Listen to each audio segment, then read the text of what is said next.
Ever wondered why we can't stop watching documentaries about serial killers? Or why half of TikTok seems obsessed with true crime?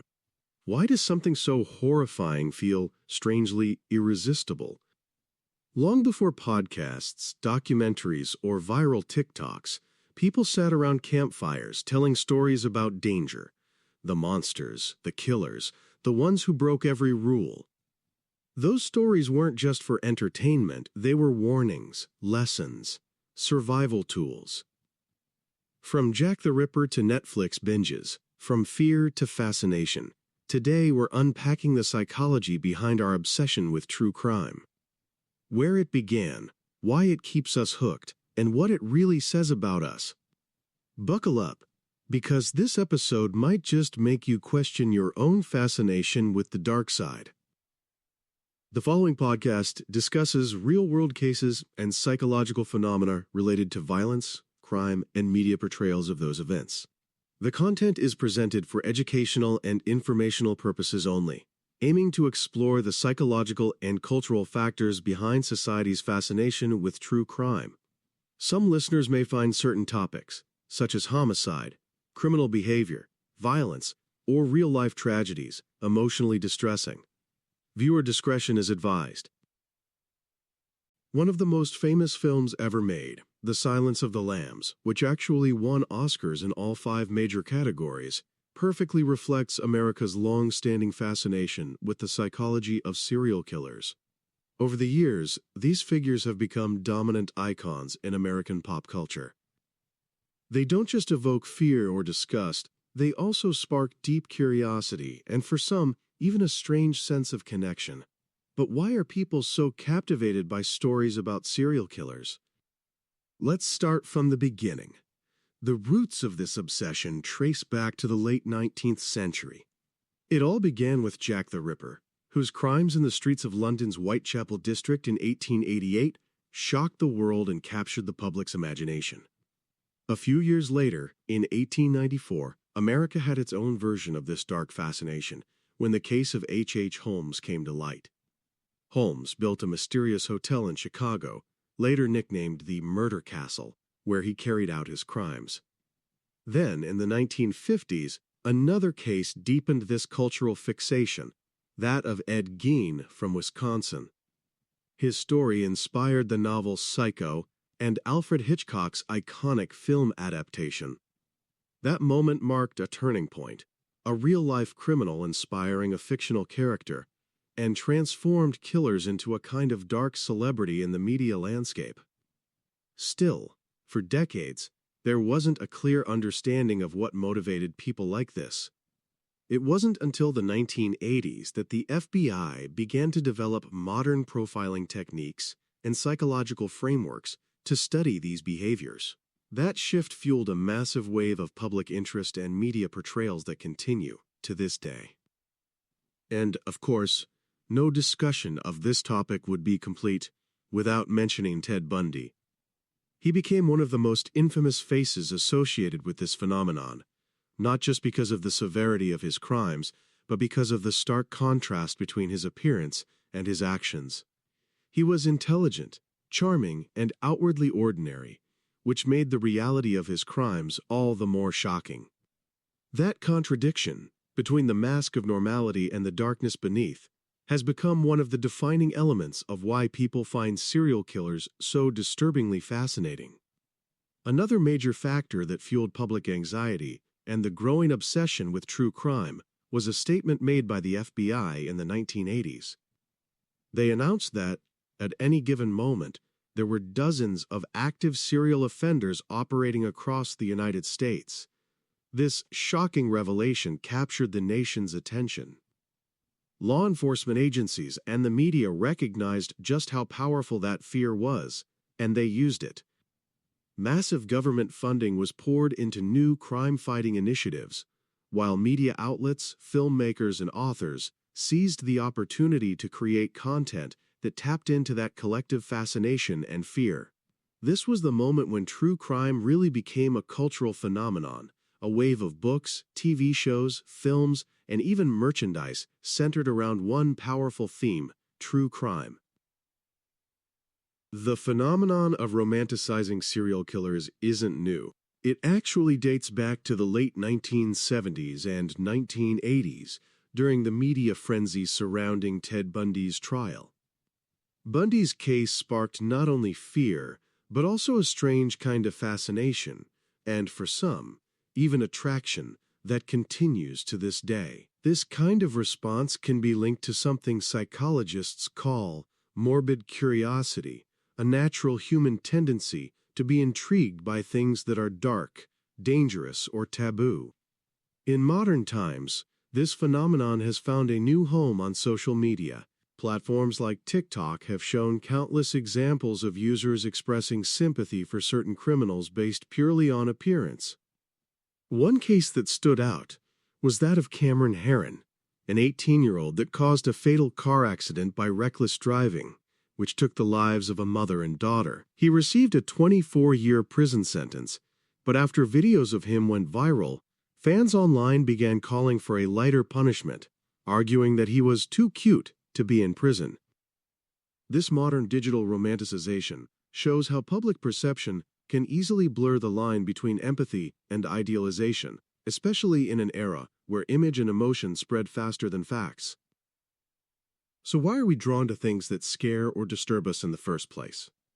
Psychologists have a term for it: benign masochism.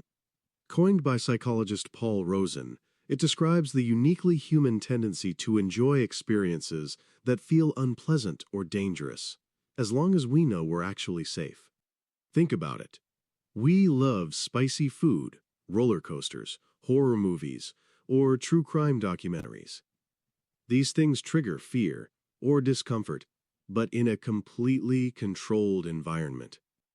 When you're sitting comfortably at home, maybe wrapped in a blanket with a cup of tea, watching a true crime documentary, you're experiencing fear vicariously. You feel the tension, the suspense, the danger, but you also know you're safe. That's benign masochism in action. It allows us to play with fear, to explore the darker sides of human behavior and emotion without any real risk. In that sense, morbid curiosity isn't just about fascination with evil. It's a way for our brains to confront danger, understand it, and ultimately feel more in control of it. From a psychoanalytic perspective, one could say that consuming true crime content serves as a form of sublimation of one's own sadistic impulses. This means that within people, there exist certain drives, including aggressive or sadistic ones, that cannot be openly expressed in society, as doing so would be socially unacceptable. True crime content, however, allows people to satisfy these impulses in a socially acceptable way. When something that would normally be deemed inappropriate, such as aggression or sadism, is expressed in a symbolic, culturally acceptable form, this process is known as sublimation. People often find it difficult to consciously acknowledge such impulses, since they are socially unacceptable or taboo. As a result, they are unconsciously encoded into symbolic actions. An example might be the ritual of sacrificing animals in many different cultures. That is a symbolic act that disguises or sublimates the aggressive tendencies present in human nature. A similar mechanism can be observed in the consumption of true crime content. Through these stories, we indirectly express and process the darker, hidden parts of ourselves. Here, voyeuristic elements also come into play. That curiosity, that desire to peer into something usually hidden, shocking, or forbidden. It reflects a need to explore the boundaries of what is acceptable, yet from a safe distance. In this way, the individual can look into the darkness without having to truly experience it. Through this process, sublimation helps to ease internal tensions, allowing people to unconsciously work through them and symbolically acknowledge them as part of themselves, without confronting them directly. Let's take an evolutionary look at our fascination with serial killers. Throughout history, studying predators, whether animal or human, has been essential for survival. Our brains may actually be wired to pay special attention to anything that looks dangerous or out of the ordinary. Humans, like all animals, evolved to spot and track threats in their environment. Most predators, say a lion or a wolf, behave in fairly predictable ways. But human predators? They're a whole different story. People can hide behind charm, intelligence, and social masks. They can blend in perfectly, and that's exactly what makes them so unsettling. Our brains are hypersensitive to these dangerous anomalies. Someone who looks completely normal but violates all the unspoken rules of human behavior, like Ted Bundy or Jeffrey Dahmer. From an evolutionary perspective, paying attention to individuals like that could once have improved your odds of survival. If you could recognize the warning signs of a dangerous person, you were less likely to become their next victim. Psychologist Martin Seligman introduced the idea of prepared learning, the notion that humans and other primates are biologically predisposed to learn certain fears more easily than others. Basically, we're pre-wired to learn what might hurt us. Humans are really only born with two fears: loud noises and falling. Other fears, such as the fear of snakes, spiders, the dark, and even strangers, are learned. But we learn them fast, because our brains are built to pay close attention to anything that could threaten our survival. That's why so many common phobias center around ancient, evolutionarily relevant dangers rather than modern ones. For example, people are much more likely to fear snakes than electrical outlets, even though outlets are statistically more dangerous. So, by extension, our obsession with serial killers might actually be a modern reflection of that same ancient fear-learning system. Instead of fearing snakes in the grass, we now focus on predators hidden among us. Even though serial killers are extremely rare, responsible for less than 1% of murders, our brains might still be tuned to give them extra attention. From an evolutionary standpoint, it's far safer to overestimate a potential threat than to underestimate one. In other words, it's better to jump at shadows than to miss the real danger lurking in them. Let's focus on the aspect of storytelling. You may have noticed the rise of YouTube videos and podcasts, Netflix documentaries and books with true crime content. But before Netflix documentaries and true crime podcasts, humans shared stories around campfires or at family or tribe gatherings. Those tales about predators, killers, or enemies weren't just for entertainment, they were survival lessons. Cautionary stories passed down to teach others what to watch out for. In that sense, our modern fascination with serial killer stories might not be as strange as it seems. It could be the cultural equivalent of those ancient fireside warnings, keeping us alert, teaching us about danger, and satisfying that deep, evolutionary curiosity about what makes predators, especially human ones, tick. Have you ever noticed that when there's a car accident on one side of the highway, traffic mysteriously slows down on the other side too, even though that side isn't affected at all? It's because almost everyone on that side is rubbernecking, turning their heads to look at the crash, with a mix of curiosity and concern. And there's actually a good reason for that. This behavior, known as rubbernecking, comes from our evolutionary wiring. We have a built-in need to protect ourselves and the people we care about.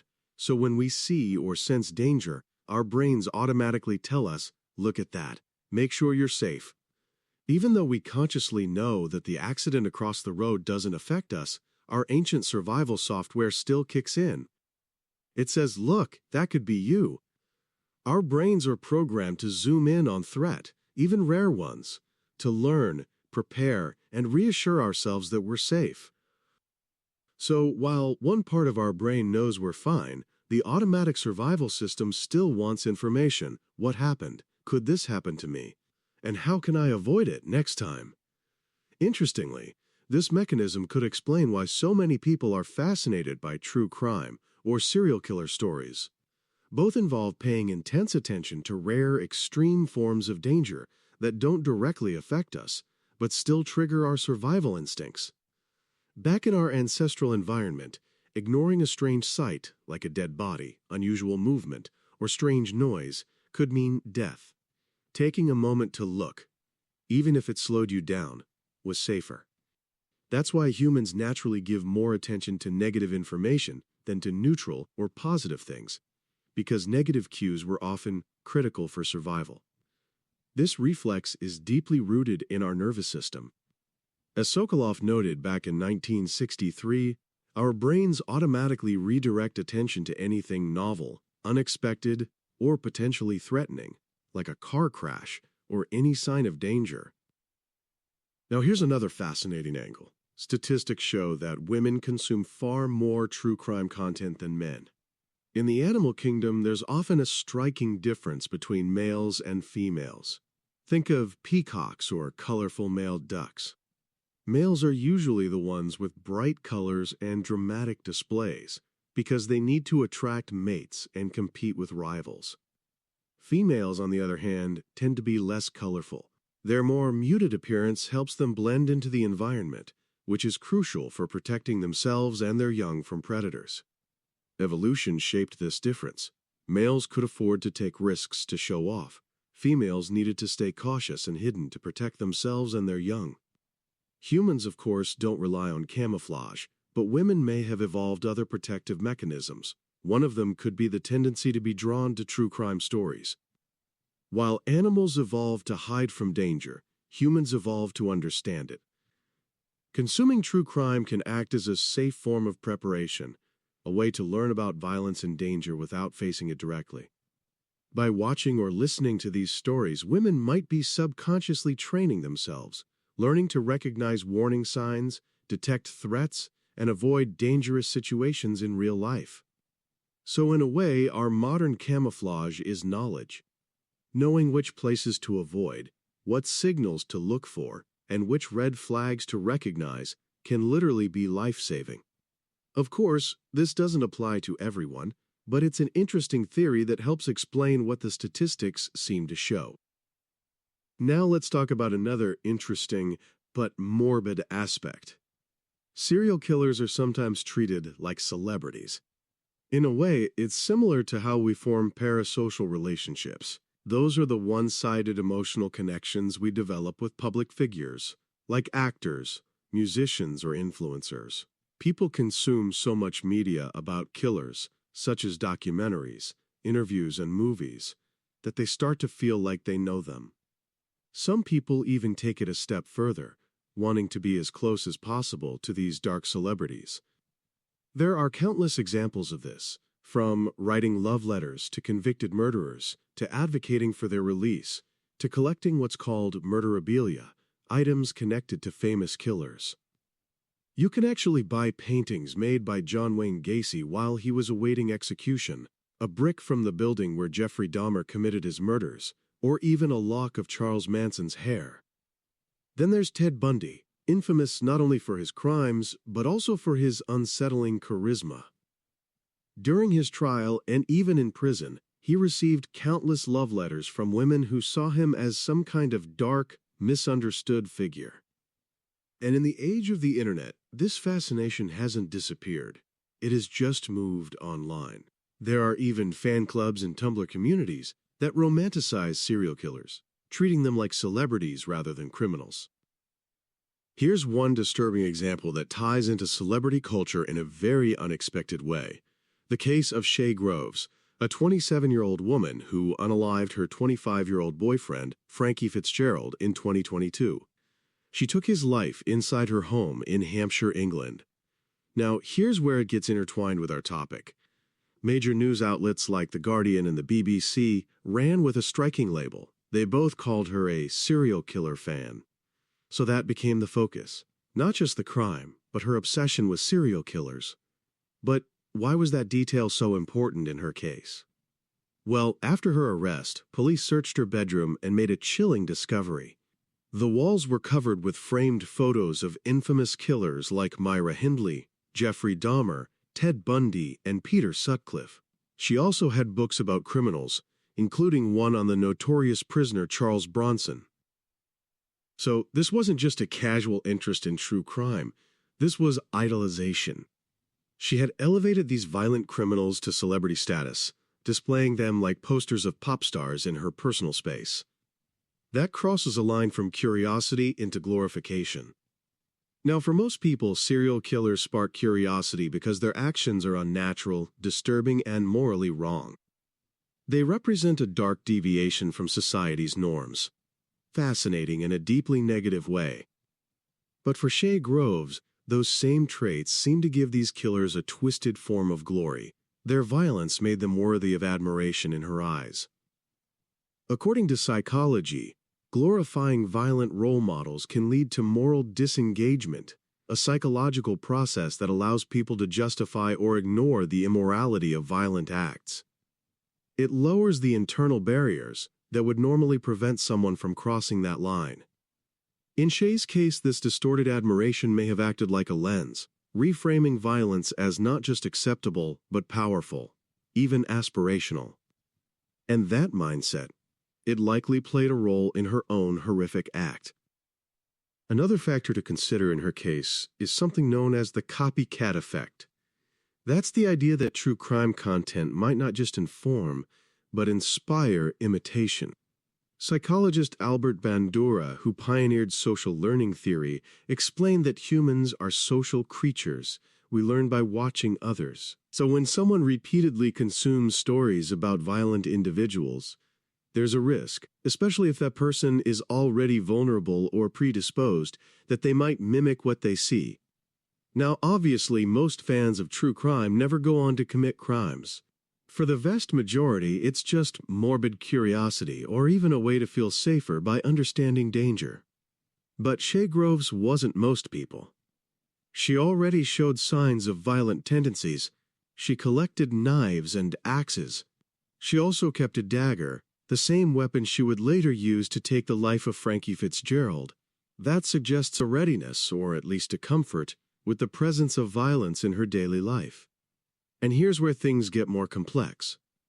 When someone is predisposed to a certain mindset, like aggression or obsession, they're naturally more drawn to content that feeds that mindset.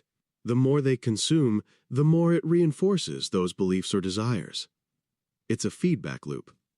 What starts as fascination can escalate into fixation. There's also the issue of normalization. When someone binge watches true crime content, like stories filled with graphic violence, manipulation, and murder, it can start to feel less extreme. From a psychological perspective, this is called desensitization. It's the process where repeated exposure to something dulls your emotional response. So over time, things that once shocked you don't seem so extreme anymore. Violent acts become less disturbing, and when that happens, the internal barriers that usually stop someone from acting aggressively weaken.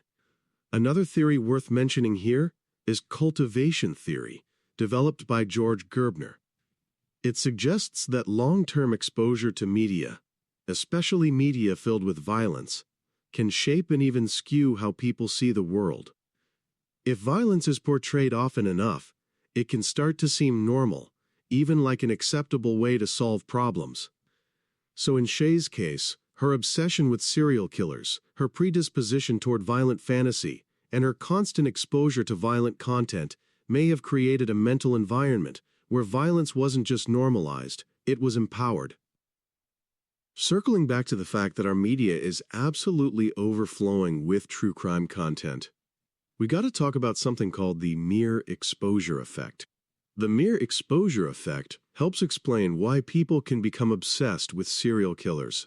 Basically, when we're repeatedly exposed to something, even if it's dark, negative, or scary, it starts to feel familiar, and that familiarity makes it easier to process, more engaging, and honestly, kind of addictive. That's what fuels the fascination and binge-watching behavior we see all over social media. So, what is the mere exposure effect? People tend to develop a preference for things just because they're familiar. In other words, the more we're exposed to something, the more we start to like it. That exposure doesn't require awareness. Even subtle or unconscious exposure can make us like something more. This phenomenon applies to pretty much anything, like faces, songs, logos, brands, even abstract ideas. Think about it. You've probably hated a song at first, but after hearing it a dozen times on the radio or TikTok, suddenly it's on your playlist. Or maybe you rolled your eyes at the whole Y2K fashion comeback, but after seeing it everywhere, on celebrities and at school, you eventually find yourself buying that cute Y2K belt or bag. That's exactly why brands keep pushing their products in front of us. The more we see it, the more we like it, at least to a point. Now, how does that connect to obsession with true crime content? Serial killers and true crime content are constantly in the media: podcasts, documentaries, news stories, TikToks, and movies. Even if the content is horrifying, that repeated exposure makes their stories familiar, and paradoxically, that familiarity can increase interest, even fascination. Humans love patterns and predictability. True crime stories tend to follow a similar structure: a crime, an investigation, the reveal of the killer. That repetition makes these stories easier to process. It reduces the mental discomfort we'd normally feel when dealing with something disturbing. Social platforms take the mere exposure effect to another level. When we keep seeing snippets of the same case across different videos, podcasts, or clips, it reinforces our attention. Each new post makes the killer, or the case, feel more known to us, and that familiarity can slowly grow into obsession. Now let's talk about the obvious reason, but one that never gets old: the mystery of unsolved cases. When we know what they did, but not who they really were. Think about the Zodiac Killer, or Jack the Ripper. People are absolutely obsessed with these two. Humans love mysteries. Think about how popular mystery boxes or surprise bags are. People literally spend money on things they've never even seen. They don't know if what's inside is amazing, totally useless, or complete junk, and yet, they can't wait to tear it open. What's powerful here isn't just the object inside. It's that moment of suspense, that delicious gap between not knowing and finally finding out. This craving for the unknown taps into something deep in our psychology.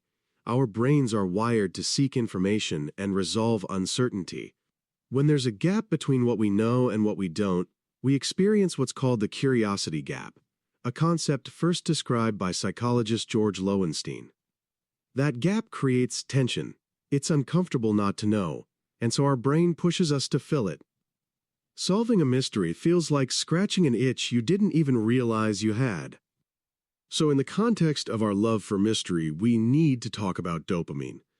For a long time, people believed dopamine was simply the brain's pleasure chemical. It was believed that it spikes when we get a reward, making us feel happy and excited. But it turns out that idea isn't quite right. There's a fascinating study on animals that really changed how we understand dopamine. It had 3 conditions. In the first condition, animals were given a reward, like a treat, with no cue or signal for that reward beforehand. In the second condition, researchers added a cue, such as a sound or light, that predicted the reward. Now here's what happened. When animals received a reward without any cue, there was actually no increase in dopamine activity. But when the cue was introduced, dopamine spiked at the sound of the bell, not when the reward was given. Then came the third condition. The bell rang, but this time, no reward followed. Interestingly, dopamine still rose when the bell sounded, but then dropped sharply when the expected reward didn't appear. So what does that tell us? It means dopamine isn't just about pleasure, it's about prediction. More specifically, it tracks prediction errors. That is the difference between what we expect to happen and what actually happens. If something unexpected occurs, dopamine spikes. If something we expected doesn't happen, activity decreases thanks to inhibitory signals like GABA. It's the brain's way of saying, hey, our prediction was wrong, time to update our learning. In short, dopamine isn't about the reward itself, it's about wanting, anticipating, and learning from surprises. And that's why anticipation and mystery feel so exciting to us. It's the reason we get hooked on that crime show or can't stop watching a mystery unfold. Dopamine keeps us chasing the next clue. But beyond dopamine, mysteries have a few other qualities that make them so irresistible. For one, solving mysteries actually reduces anxiety. When we piece together clues and finally get it, Our brain rewards us with a sense of understanding, and with that comes a sense of control. It's that feeling of, okay, now I understand, now I'm safe. Humans have evolved as natural problem solvers.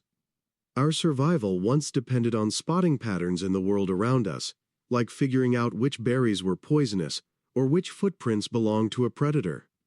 Solving problems was literally how we stayed alive. And that's exactly why we're so drawn to true crime stories today. They're not just frightening, they're puzzles. We want to know why the killer did it, how the investigators figured it out, or whether justice will ever be served. That suspense keeps us hooked, and the resolution gives us a hit of relief and satisfaction. It's the same psychological loop: curiosity, tension, and finally, reward. There's an important question we need to address. When we focus so much on killers, do we risk overshadowing the victims and those who were deeply hurt by their actions? This is a real problem. Not only can it cause profound psychological distress for victims, families, but it also undermines the respect and justice that those victims deserve. Even more concerning is the romanticization of murderers and criminals. When media and audiences start to treat these individuals like dark celebrities, analyzing their every move, even admiring their mystique, it becomes deeply troubling. Think about how many documentaries or shows focus on a killer's life story, their childhood, their struggles, their habits, almost as if they were some kind of misunderstood artist or genius. Of course, we have to understand the importance of studying offenders from a scientific perspective. Researching their backgrounds helps us understand which factors, like trauma, abuse, or early victimization, might contribute to such behavior. After all, many people who were severely abused or bullied as children may go on to repeat those same patterns later in life, passing that harm on to others. But while understanding criminal behavior is crucial for prevention and law enforcement, this focus can easily eclipse the real tragedy, the victims, and the countless lives devastated by these crimes. When we shift the spotlight back to the victims, we acknowledge their humanity, their suffering, and the ripple effects on their families and communities. Doing so helps foster empathy, encourages healing, and reminds us that every story of violence is, first and foremost, a story of loss. By centering the conversation on those who've been harmed, rather than sensationalizing those who cause harm, we can create a culture that values compassion and human life above shock value. One powerful example is the case of Elizabeth Smart.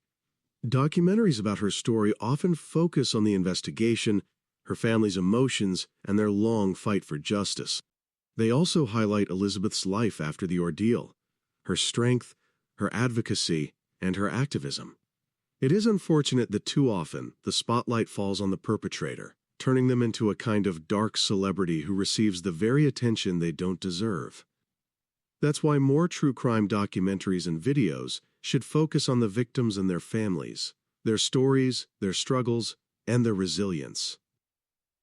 A great example of keeping the focus where it belongs is the Amber Alert system. I'm sure our American listeners know what that is, but for everyone else, let me briefly explain. The Amber Alert is an emergency response system designed to quickly inform the public about a child abduction. It sends out alerts through text messages, radio, TV, and even highway signs, providing essential details about the missing child and the suspected abductor. The goal is to mobilize the community immediately to help bring that child home safely.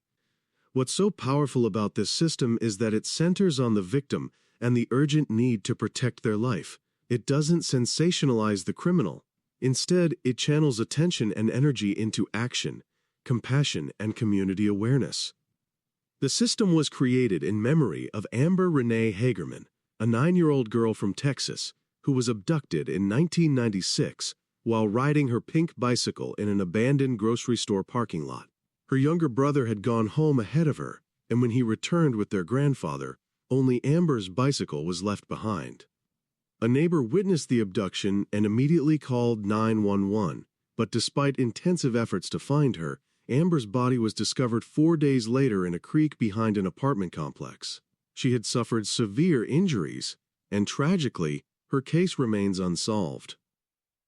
In the aftermath of this tragedy, the Amber Alert system was created to help locate abducted children. Named in Amber's honor, it was developed through collaboration between local broadcasters and law enforcement in the Dallas-Fort Worth area. Since then, it has become a nationwide initiative credited with rescuing over 1,200 children. Amber's legacy lives on through every child who's been brought home because of this system. What's truly moving about this case is how Amber continues to protect and save children, even after her death. Her story gives power and voice back to the victim, not the perpetrator, and that's incredibly important, not just for the public, but for the families of victims as well. Focusing on victims, their strength, their stories, their impact, is not only more respectful, it's what truly honors their memory. When the Netflix series Dahmer Monster, the Jeffrey Dahmer story came out, it sparked a wave of debate around this issue. One of the most powerful voices in that conversation was Rita Isbell, the sister of Errol Lindsay, one of Jeffrey Dahmer's victims, who was portrayed in the show. She spoke about how deeply sad and frankly greedy it feels that people are making money off her family's tragedy and the tragedies of so many others. Rita also made a really important point. The families and loved ones of victims should have a say in whether a documentary about their murdered relatives or even about the case itself should be made at all. But the most powerful thing she said, the part that really stays with you, was that she didn't need to watch the show, because she lived it. It's a harsh reminder that the stories we consume aren't just stories. They're about real people victims and families who have endured unimaginable pain. Perhaps we should stop giving serial killers cool names, like the Night Stalker, the Zodiac Killer, or the Grim Sleeper. Instead, we should call them things like the Cowardly Skinny Boy. Criminologists and victim advocates have pointed out that giving killers mysterious, powerful-sounding nicknames turns them into dark celebrities. It glamorizes them, feeds their notoriety, and can even inspire copycats. Those cool names risk glorifying the murderer instead of emphasizing their brutality, cowardice, and utter lack of humanity. To wrap up, let's break down the key messages of this episode. That fascination, to some degree, is normal. It's part of human curiosity, rooted in our evolutionary drive to understand danger and survival. But it's important to draw a clear line between being interested in crime and romanticizing or glorifying the people who commit it. We should always remember, these aren't just stories, they're real lives. Real victims, real families, real pain. So let's give the voice back to them, the victims, and shift the focus away from perpetrators who never deserved the spotlight in the first place.